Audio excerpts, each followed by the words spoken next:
Hola, ¿qué tal? Muy buenas noches. Bienvenidos a Noticias 22. Gracias por acompañarnos en este miércoles internacional. Tenemos muchas cosas. Tenemos en Diáspora Cultural Rotterdam, Holanda. Ahí vamos a viajar para conocer a una destacada académica mexicana. De la mano de la Deutsche Welle conoceremos la obra de un artista que nos llevará de Berlín a Shanghái.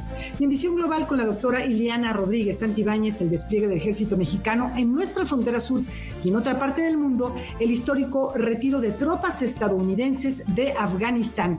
Rafael García Villegas, qué gusto estar contigo este miércoles. ¿Cómo estás?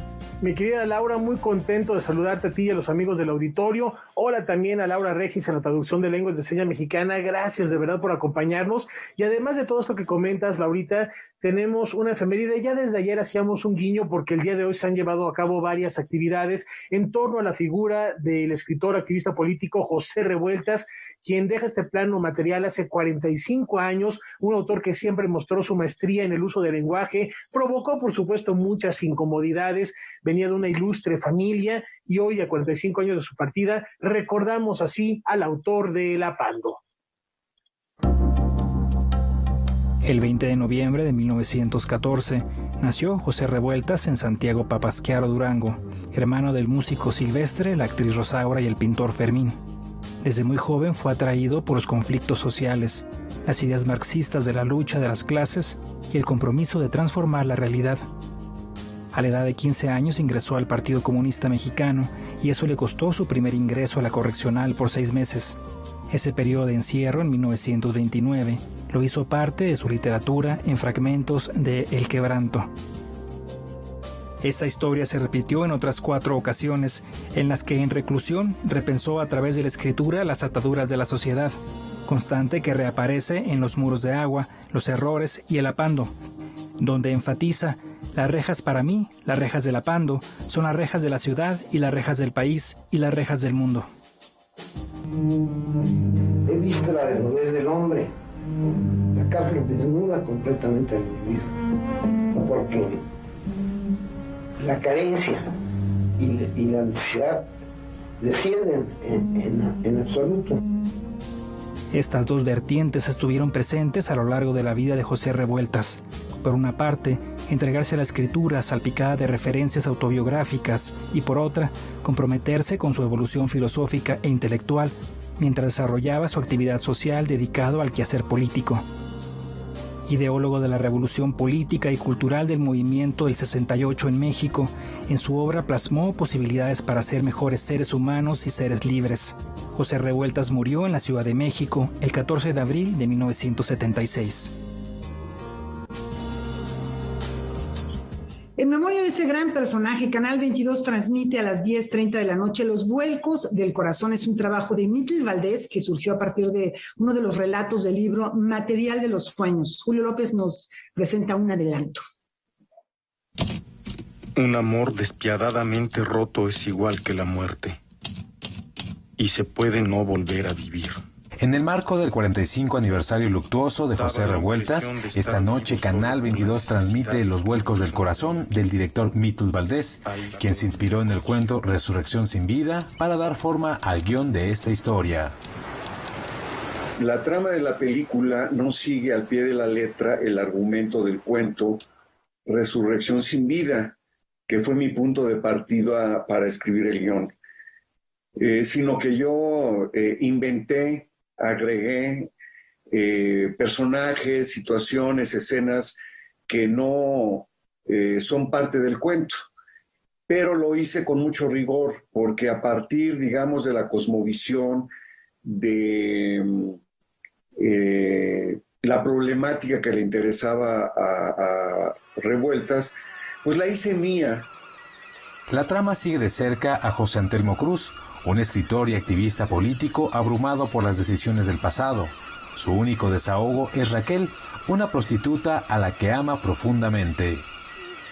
Ciertamente, desde mi punto de vista, el personaje de Antelmo Cruz es alter ego de José Revueltas. Y por esta razón, en la película, el personaje lleva el nombre de José Antelmo Cruz, no solo Antelmo Cruz.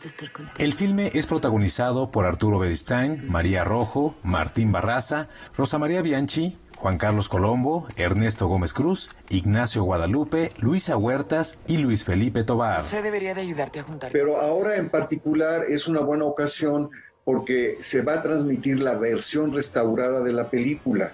O sea, ya se digitalizó, se volvió a hacer una corrección de luz, de color.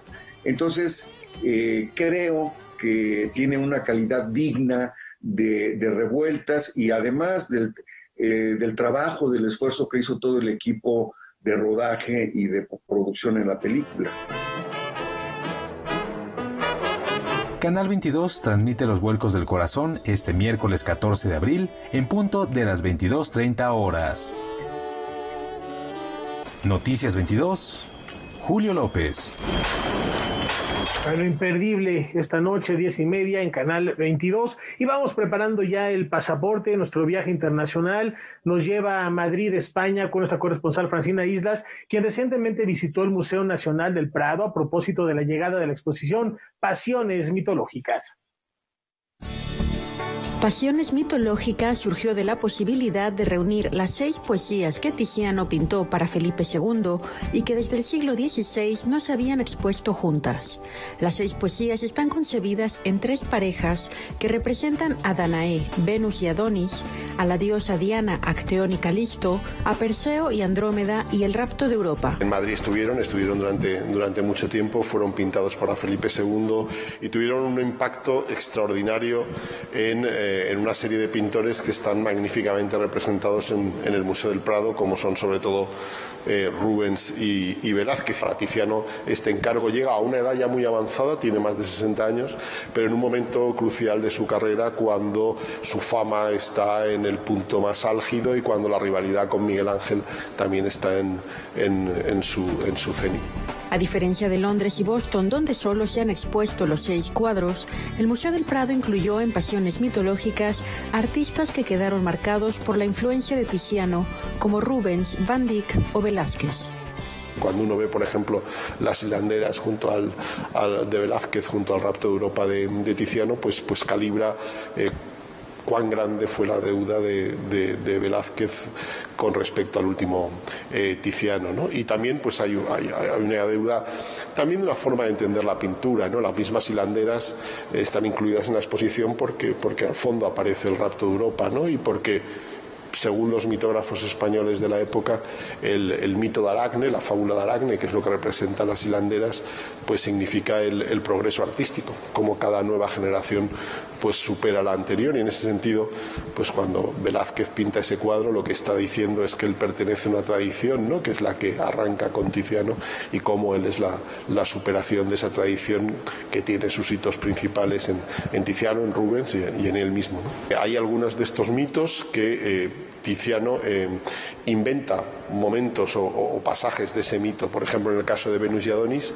pues el momento en que Venus intenta retener a su amante, a Adonis, porque sabe que si va a cazar morirá, pues lo intenta retener con un abrazo. Eso es algo que no aparece en ningún texto, ni de la antigüedad, ni ningún mitógrafo del Renacimiento. Es una invención de Tiziano. Curiosamente, a partir de Tiziano, eso es lo que van a representar los pintores, con lo cual yo me atrevería a decir que después de Tiziano, los pintores occidentales, cuando se enfrentaron a estos temas, nunca acudieron a Ovidio o cualquier otro mitógrafo, sino que acudieron directamente a los cuadros, ¿no? Y eso es bastante evidente. Para Canal 22, desde Madrid, España, Francina Islas, corresponsal. Bueno, y a propósito de artistas que recrean textos o recrean escenas bíblicas o mitológicas, pero dándoles su propia intención, ahí estaba Caravaggio. Justamente en Madrid, desde fines de marzo, ya se había estado hablando de la aparición de un supuesto cuadro de Caravaggio, que, bueno, obviamente había estado perdido, desaparecido. Esta pieza se llama La Coronación de Espinas y está por subastarse a un precio de salida de 1.500 euros, imagínense, pero antes de la venta, gracias a que había estas dudas respecto a la autoría del cuadro, el Ministerio de Cultura declaró que la obra era inexportable, que no podía salir de España. Algunas personas ofrecían ya hasta por ahí de 23 millones de euros por este Caravaggio. Miguel Falomir, en entrevista con Francina, que vimos, también se refirió a este tema que despierta mucho interés.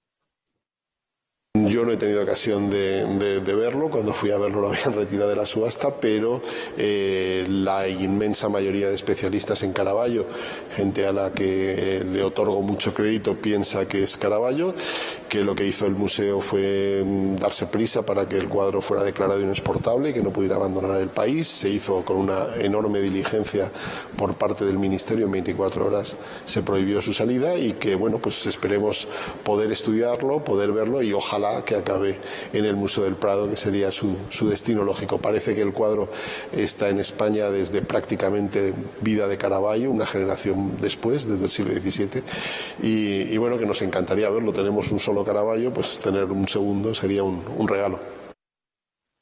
Bueno, sería maravilloso poderlo apreciar en alguna sala de estos museos. Y de ese Madrid de Velázquez ahora nos vamos al París de Modigliani. Recordamos que ya son los últimos días de esta gran exposición en el Palacio de Bellas Artes, y de la cual también, a partir de la cual, Noticias 22 ha preparado un programa especial sobre esta muestra en la que podemos acercarnos al trabajo de las grandes figuras del arte pictórico europeo del siglo XX. No se pierdan la transmisión de este programa mañana jueves 15 de abril a las 5:30 de la tarde, por supuesto por la señal de Canal 22, y también una repetición por si mañana no pueden verlo, el sábado a la misma hora, 5:30 de la tarde, sábado 17 de abril. Y con esta información e invitación nos vamos a una brevísima pausa y regresamos a seguir recorriendo el mundo.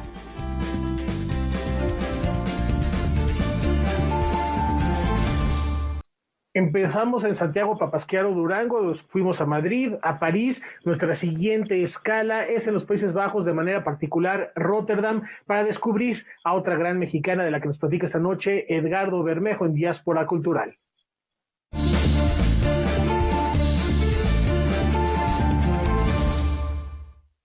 Efectivamente, nos vamos allá a Holanda, a los Países Bajos, para conocer a una investigadora, una académica, cuyo trabajo no podía ser, Edgardo, de mayor actualidad en los tiempos que corren. Yo creo que los conocimientos que está generando están ahí para que los aprovechemos quienes nos dedicamos a algún ámbito de la cultura, desde luego quienes están al frente de museos, de espacios culturales.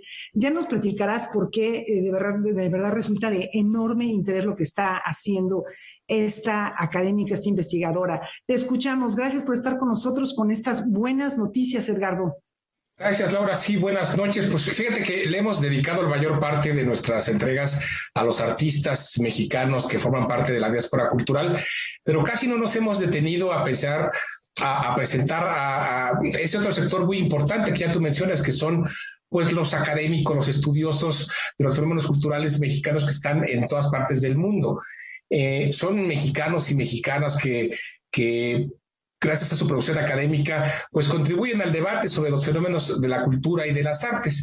Y es el caso de la doctora mexicana Trilce Navarrete, que reside desde 2004 en los Países Bajos como profesora e investigadora universitaria, y que es toda una autoridad internacional en un tema que nos importa mucho: la economía de la cultura, el estudio del impacto que tienen las actividades culturales y las artes en el desarrollo económico de nuestros países. Bueno, Trilce nació en la Ciudad de México, en la colonia Santa María la Ribera. De joven estudió danza y música, es violinista, pero desde el año 91 comenzó una gran carrera académica internacional. Se doctoró como doctora en humanidades. Primero hizo una maestría en la Universidad de Oregón y después 2 maestrías en la Universidad de Ámsterdam, en donde ahora reside. Pero ha hecho residencias académicas en Barcelona, en Ginebra, en Dinamarca, y bueno, ahora es profesora de tiempo completo de la Universidad de Erasmus en Rotterdam. Sus temas, como decía, pues tienen que ver con la economía de la cultura, pero también con algo no menos importante, Laura, que son los temas del patrimonio digital.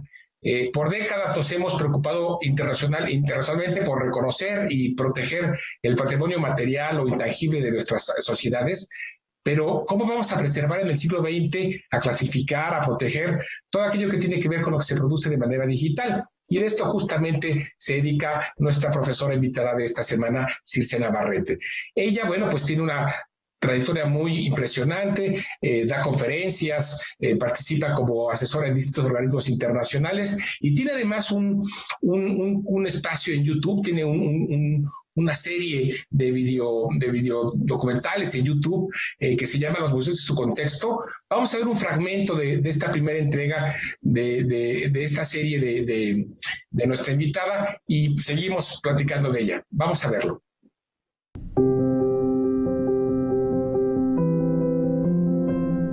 This is believed to be a portrait of Adam Smith, a very influential Scottish economist known for his book The Wealth of Nations from 1776. The author of the painting is not known. The painting hangs in the Scottish National Gallery in Edinburgh. Hi, my name is Trilce Navarrete, and in this video we will look at how general cultural economic theory can be applied to understand museums and their work. Why is it important to look at museums from an economic perspective?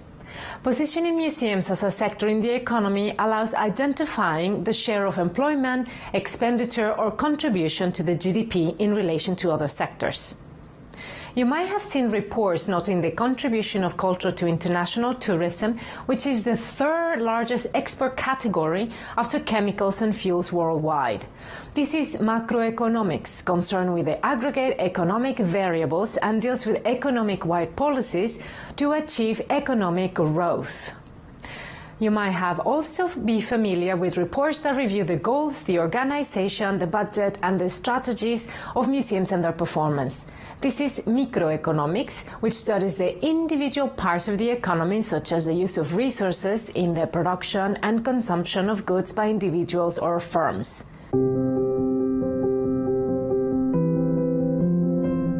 Pues un fragmentito, Edgardo, de todo esto que ella realiza con este trabajo. También tiene un blog en los cuales habla, por ejemplo, de los museos digitales y de iniciativas como el Google Institute of Art o de Europeana, que también es un receptorio de muchos materiales de museos distintos de todo el mundo y que pueden darse digitalmente. Entonces, bueno, pues resulta un trabajo de verdad que estamos necesitando para reconvertir los museos, los espacios culturales de acuerdo a las nuevas condiciones y aprender de ello para cuando a lo mejor ya no estemos en esta contingencia, enriquecer todas estas posibilidades. Sí, como dices, pues pudimos ver solo un pedacito, lamentablemente, pero bueno, vale mucho la pena verlo. Cada capítulo tiene una duración de 8 o 10 minutos, son 9 de esta serie.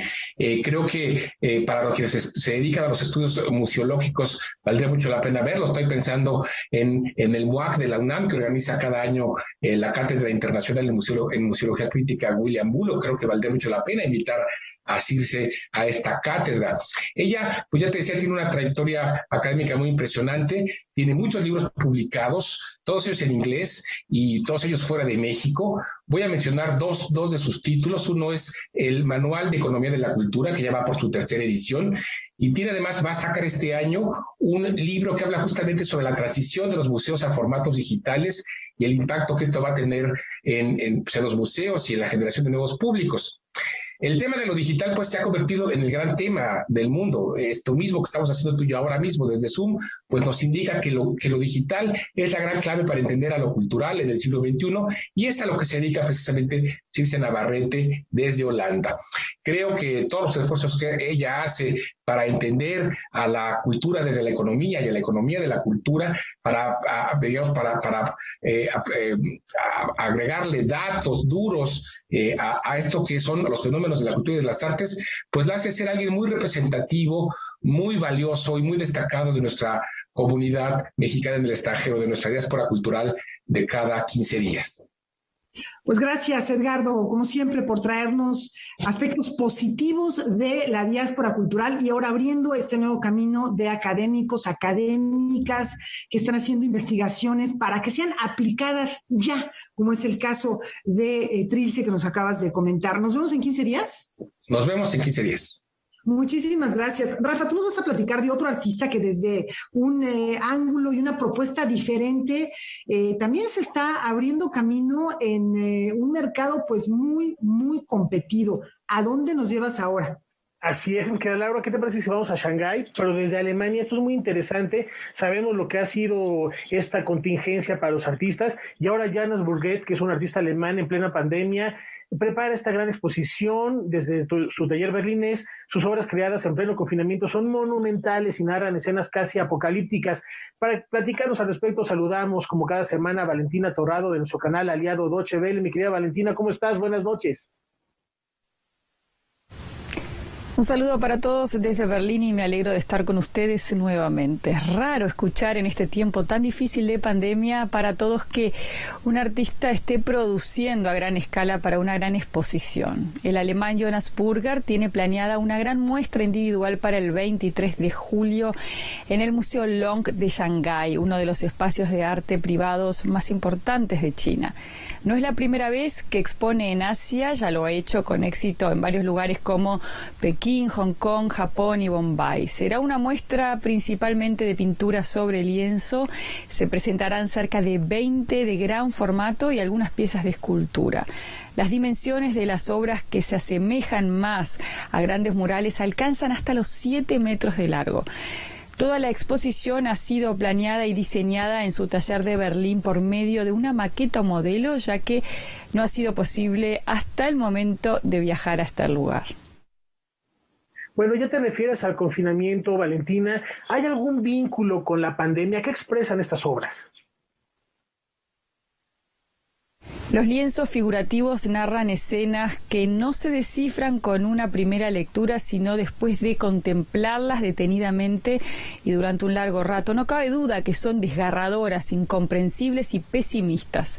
Las obras fueron creadas durante el encierro de la pandemia, un momento muy duro para todos en cualquier rincón del mundo. A simple vista pareciera que los colores fuertes, casi fosforescentes, irradian un halo de esperanza, pero al acercarse a cada detalle, el mundo pictórico de Jonas Burgert confirma desolación. Es como si las escenas se sucedieran entre lo que podemos imaginar del infierno y el purgatorio, con la presencia de personajes irreales. Según Burgert, la experiencia de la pandemia ha hecho que sus cuadros sean mirados de manera diferente.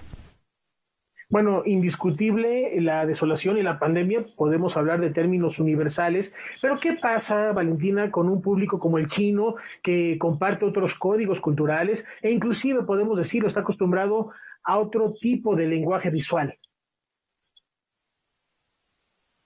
Según el artista, esta narrativa visual puede tener dos efectos: atraer muchos curiosos interesados en lo nuevo y a la vez generar mucha confusión. De todos modos, entrar en contacto con un despliegue casi monumental de estas obras es una experiencia que no deja a nadie indiferente.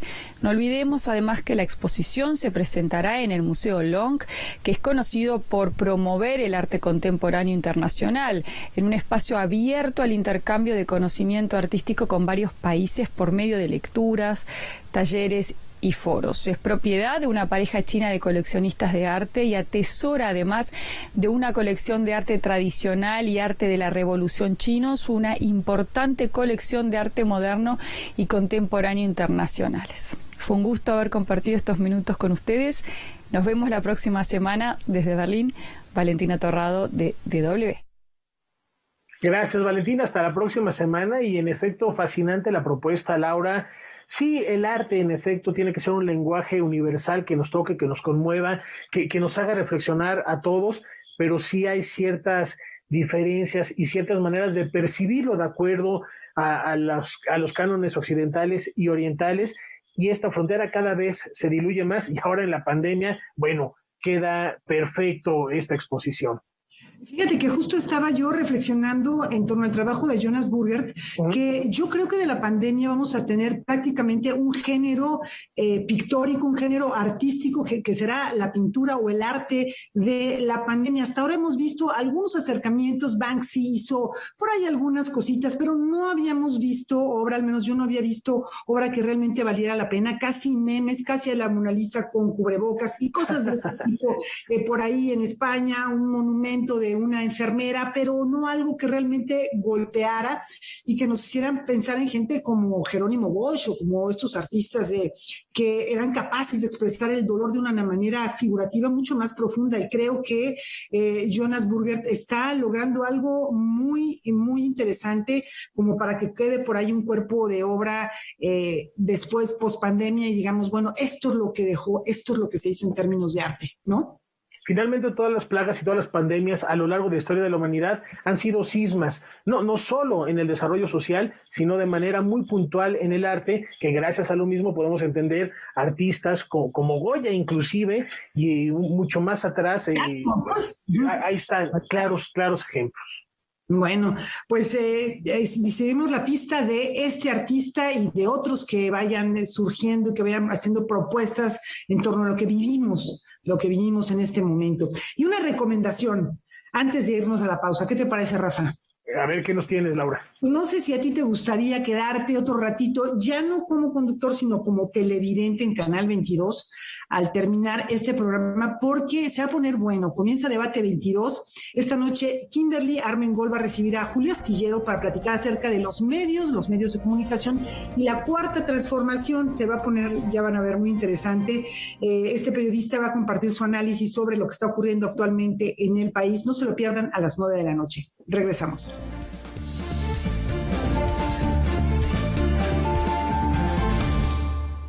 Hemos hecho referencia a lo largo del programa de la necesidad de reinventar el arte, la cultura, para poder sobrellevar este impacto que ha tenido la pandemia. Sobra decir que 2020 fue un año muy complicado en términos sociales, económicos, laborales. La pérdida de empleo incrementó en gran parte del mundo. Particularmente en América Latina, las mujeres son quienes más han sufrido los estragos por esta emergencia sanitaria. Ante esta situación, la Unión Europea lanzó una nueva iniciativa para apoyar a las mujeres que se encuentran en situación de vulnerabilidad. En 2020, aproximadamente 3.2 millones de mujeres perdieron su empleo en México a consecuencia de la pandemia, de acuerdo con el Instituto Nacional de Estadística y Geografía. El panorama en general es devastador. La Organización Internacional del Trabajo estimó que la crisis sanitaria provocó la pérdida de 34 millones de empleos en América Latina y el Caribe, y la población femenina fue la más afectada. Frente a este contexto, la OIT y ONU Mujeres hicieron un llamado para que los gobiernos se unieran y apoyaran de manera emergente a este sector. Así, nació el proyecto Mitigando el Efecto Económico y Social de las Mujeres en Situación de Vulnerabilidad de la Ciudad de México, financiado por la Unión Europea. Este proyecto ha pretendido apoyar a 600 mujeres en situación de vulnerabilidad en la Ciudad de México en 3 principales sectores: mujeres trabajadoras sexuales, mujeres trabajadoras domésticas y mujeres jefas de familia. En este caso, estas mujeres fueron detectadas por las unidades territoriales de la Ciudad de México, denominadas las lunas. En este caso, estas mujeres ya tenían un expediente o registro dentro de las lunas. Las lunas son las unidades territoriales de atención a la violencia de la Secretaría de las Mujeres. Estas, en la actualidad, por las condiciones de la pandemia, se han tenido que cerrar algunas. Sin embargo, se mantiene una por alcaldía. Este apoyo se logró en alianza con la Asociación Civil Saber para la Vida, dedicada a la formación de mujeres para su crecimiento personal y su autonomía económica, y la Secretaría de las Mujeres de la Ciudad de México. La Unión Europea decidió donar de uno de sus fondos emergentes más de 3.900.000 pesos, lo que significó otorgar más de 6.000 pesos a cada una de estas mujeres. Uno de los objetivos fue que la población femenina pudiera autoemplearse. Pero, ¿cómo dar continuidad y hacer eficientes este tipo de apoyos? ¿Se puede hablar de políticas que feminicen la economía? Nosotras actualmente estamos en diálogo con la misma Secretaría para que sigamos con estas mujeres hacia adelante. Nosotras estamos en un trabajo ahora de evaluación para ver precisamente hacia las necesidades primarias de las mujeres, cómo detonamos pequeños negocios, pero en colectivo.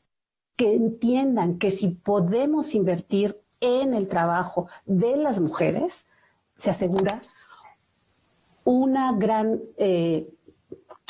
progreso económico y detonación y reactivación económica. Se requiere de políticas que feminicen la economía, que sepan que es seguro invertir en las mujeres, que es seguro apostar a que, te digo, pareciera un recurso pequeño, pero ahorita te digo, hay negocios que se están detonando chiquitos ya con este recurso, pero requieren que haya continuidad, ¿no? Y desde nuestra parte, nosotros tenemos la apuesta de continuar para darle solidez a este impulso que surgió como apoyo emergente. Noticias 22, Karen Rivera. Vamos ahora con imágenes. Alantel Molina reclutó a 3 fotógrafos, 2 fotógrafos y una fotógrafa, para montar una muestra en la que se pudieran contrastar las diferentes miradas sobre la ciudad de Tokio, allá en Japón. A pesar de que no ha sido posible su presentación en México de manera física, o más bien por esta razón, es que ahora se ha propuesto hacer una exposición con la ayuda de Google, una propuesta virtual que ya podemos recorrer. Conozcamos más de Nippon América. La exposición fotográfica Nippon América, proyecto gestionado por el artista mexicano Alantel Molina, es un acercamiento a Japón a través de los ojos de 3 fotógrafos latinoamericanos de origen japonés, el brasileño Márcio Takeda, el peruano Luis Okamoto y la mexicana Taeko Nomiya. Nosotros mandamos 3 fotógrafos latinoamericanos de origen japonés, un brasileño, un peruano y una mexicana, Taeko Nomiya, a Tokio. Y durante un mes ellos tomaron fotos de la ciudad y al final presentamos eso como un acercamiento que mostrara Japón. Pero sabes, como Japón siempre es algo tan distante y mucha gente lo considera como incomprensible, pensamos que si mandábamos 3 latinoamericanos, ellos podían ser como un puente cultural, que al mismo tiempo entendieran Japón por sus familias japonesas y entendieran la clave latinoamericana. Tras su exhibición en Tokio y Colombia, y dado a que la exposición no se pudo montar físicamente en México, Nippon América se presenta en nuestro país gracias a una alianza con Google Maps. Se nos ocurrió hacer una alianza con Google, entonces creamos un mapa de Tokio en el cual se muestran los puntos de la ciudad donde se tomaron las fotos de la exposición. Pero cuando tú ves la foto, abajo hay un link que te permite comparar el lugar en Google Street View. Entonces tú ves el lugar donde se tomó la foto y lo puedes recorrer en la computadora, y pusimos un player donde puedes oír audio del lugar. La muestra se convierte también en un experimento social que, con este ingenioso mecanismo virtual, muestra cómo cada espectador tiene el potencial de leer la realidad de manera distinta. Ves la foto, luego ves dónde se tomó y es súper lindo ver la diferencia entre la visión del fotógrafo, ¿sabes? Con la foto ya terminada y el lugar como era, y luego poderlo recorrer y estarlo recorriendo mientras estás oyendo el audio es fenomenal. Para recorrer la exposición virtual, ingrese a japonamerica.art. Noticias 22, Omar Vera. Y cambiando de tema, las que no se han frenado ante la pandemia son las reinas chulas, que se han mantenido muy activas con una gran cantidad de espectáculos a distancia, y para este mes sus mejores producciones estarán a nuestro alcance con la programación de Cabaret a la carta. Las Reinas Chulas ofrecerán una cartelera variada para el mes de abril a través de Internet. Cabaret a la carta consiste en poder ver lo que han producido en el último año, piezas de su repertorio y algunos espectáculos de otros colegas. Hay muchos tipos de obras en esta selección. Unas son las que hicimos particularmente para Zoom y pues que a la gente le gustaron y tuvieron éxito y se fueron quedando, como La Casa de Papel de Baño, La Curva de la Estupidez, Ben Claridarks, La Sustorela. Esas obras las hicimos solo para Zoom, pues fueron en vivo, pero para lo que le pusimos, le bautizamos como el Cabaret Zoom. Y hay otras que son un par que hicimos en streaming, que fueron grabadas desde el teatro sin público, porque de todo el año pasado solo pudimos abrir 2 sábados y con 20 personas, entonces fue pues como prácticamente no abrir. Algunas de las obras seleccionadas para esta cartelera son Las dinosaurias también roban, Pimpilenchas, concierto pandémico, Petit Cabaret, historias de una mujer pequeña y concierto Latinoamérica Hermosa. Este último corre a cargo de Carolina Vidal, Rodrigo García Arroyo y Enrique Ángeles. Hay espectáculos que duran para toda la vida, como en el caso de Lucy, por ejemplo, que es como te digo, ¿no? Es muy didáctico y nos está contando la historia de dónde hemos estado las mujeres. Entonces, pues dijésemos que si lo presento hoy o lo presento en 2 años, va a seguir teniendo vigencia, ¿por qué no? Y hay otros que, pues sí, son del momento político, la curva de la estupidez ¿no? Son los personajes políticos, está Gatell, está Ebrard, ¿no? Al principio de la pandemia, además, que era otro escenario completamente distinto. Y entonces, pero la gente lo quiere ver, pues, no quiere ver dónde estábamos en ese momento. O las dinosaurias también roban, que se vuelve un poquito más como de museo, ¿sabes? Porque pues ya ahorita esos personajes, algunos estarán en el escenario político, otras no. Otras ya están escondidas en Miami o quién sabe dónde. ¿Y para qué quieres tanto dinero? Pues para pagar aquí el abono de la plancha de mi mujer. El boleto para ver algunos de los montajes es a través de la página que aparece en pantalla y en el buscador escribir Cabaret a la carta. Como el gordito en la cintura después de los 40. No me voy a Noticias 22, Alberto Aranda.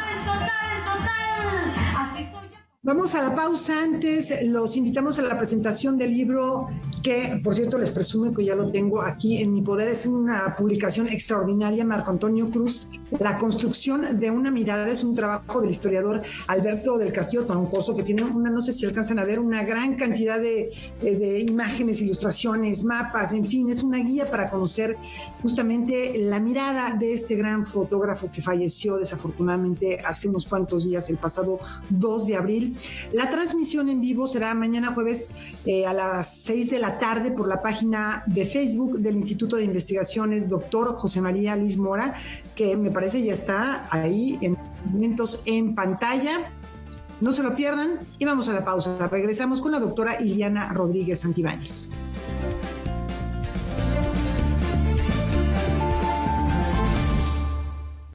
Interesante cómo Joe Biden está escribiendo una nueva historia de la Unión Americana. Después de 20 años, la considerada guerra más larga de Estados Unidos decidió retirar las tropas de Afganistán. Cuando escuchamos el nombre de esta nación, nos viene de inmediato a la mente los atentados a las Torres Gemelas del 11 de septiembre de 2001, nos viene el nombre de Osama Bin Laden y un largo etcétera. 20 años después, se acaba, se cierra o se cambia esta página. No obstante, Joe Biden también está desplegando, no replegando, soldados en otras partes. Descubramos dónde con Iliana Rodríguez Santibáñez en Visión Global.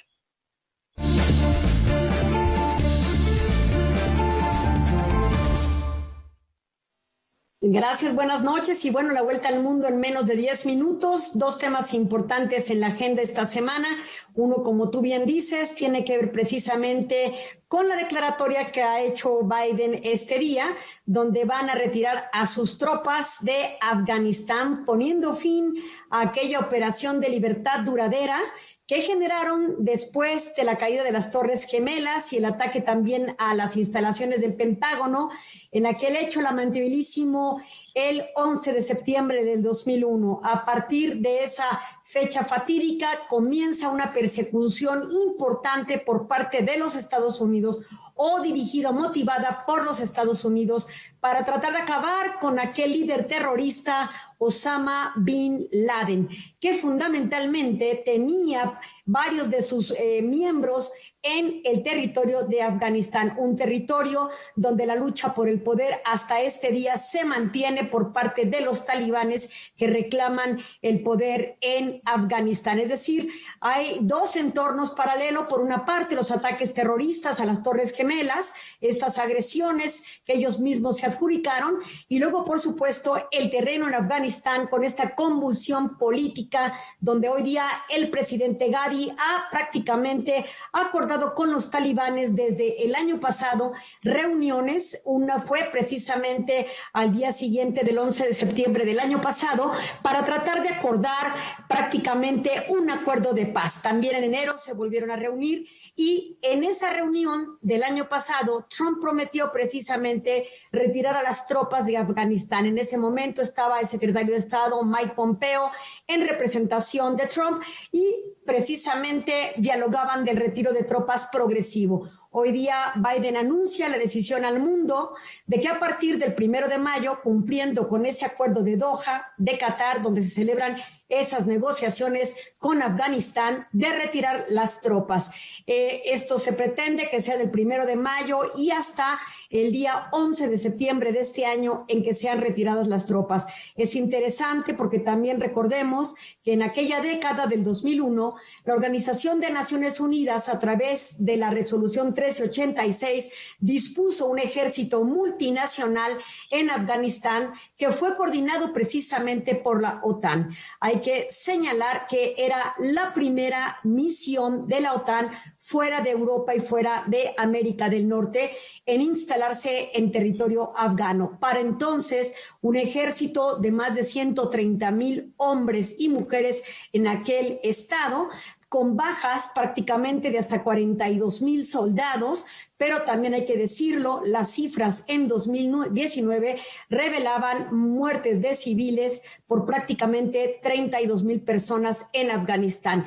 Poner fin a este conflicto es muy importante y comienza un poco el entorno de pacificación con el retiro de las tropas de Estados Unidos. En este momento hay 7,000 efectivos en territorio afgano, pero hay que decirlo que corresponden a las fuerzas de la OTAN y cerca de 3,000 son precisamente de las tropas estadounidenses. Así es que son buenas noticias. Seguramente que Biden pasará como el primer presidente en promover el diálogo y la diplomacia. Hay que señalar también que el retiro de estas tropas no implica la falta de apoyo por parte de Estados Unidos, quien ha anunciado que mantendrá el apoyo diplomático y, por supuesto, de apoyo técnico, administrativo hacia las tropas afganas, quienes son las que hoy día tendrán que llevar a cabo la defensa en paralelo al diálogo que pueda llevar la paz a Afganistán. Así es que el tema es muy importante. El propio Biden hoy decía en un emotivo discurso en el Salón de los Tratados, donde el propio George W. Bush anunció la invasión y ocupación de Irak. En ese mismo salón, Biden dice, fueron 2 presidentes republicanos que no pudieron terminar con este asunto y 2 por parte de los demócratas. Hoy he platicado, señala él, precisamente con George W. Bush y con Obama, así es que ahí parece ser todo el entendido para que se tome esta decisión y bueno, pues estaremos viendo en los próximos días cuál es la reacción de todos estos grupos en Afganistán. Esto por esta parte, pero también hay que decirlo, en México están pasando cosas importantes. Recordemos que el mes de marzo fue uno de los más importantes en cuanto a flujos migratorios que fueron detenidos en la frontera norte, más de 170,000 migrantes detenidos, 19,000 niños, 53,000 miembros de familia y el resto de adultos de manera solitaria o no acompañados, por decirlo de alguna manera.